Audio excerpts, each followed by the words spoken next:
नमस्ते, मैं हूँ निक्की। आज हम आ पहुँचे हैं समुद्र का बदला के सबसे रोमांचक और अंतिम पड़ाव पर।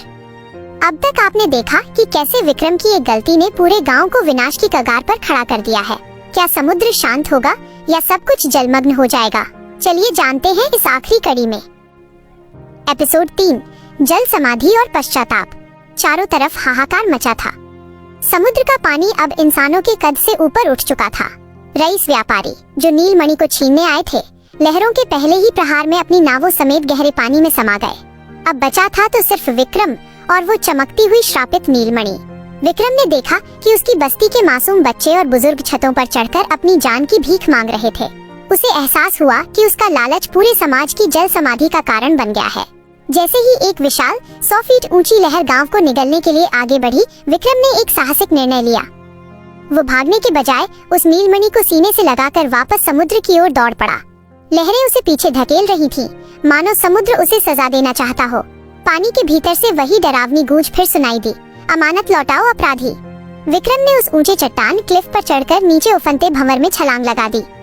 जैसे ही वो पानी के भीतर गया, उसे उन रहस्यमयी जल सैनिकों ने घेर लिया। विक्रम ने लड़ने के बजाय अपने हाथ ऊपर कर दिए और नीलमणि को गहरे अंधेरे की ओर छोड़ दिया।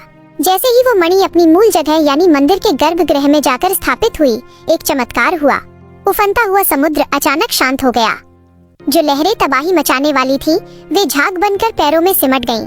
आसमान से काले बादल छट गए और चांद की ठंडी रोशनी पानी पर नाचने लगी।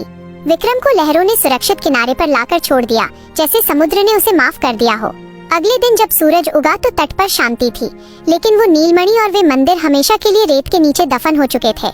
गांव बच गया था, पर विक्रम की आंखों में अब लालच नहीं, बल्कि समंदर के प्रति एक गहरा सम्मान था। उसने अपनी हारपून और गोताखोरी के उपकरण हमेशा के लिए त्याग दिए। उपसंहार: इंसान अक्सर भूल जाता है कि वो प्रकृति का स्वामी नहीं, बल्कि उसका एक हिस्सा है। समुद्र ने आज अपना बदला भी लिया और एक सबक भी दिया कि जो हमारा नहीं है, उसे छीनने की कोशिश हमें ले डूबती है।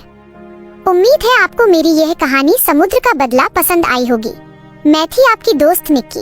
फिर मिलूंगी एक नई दास्तान के साथ।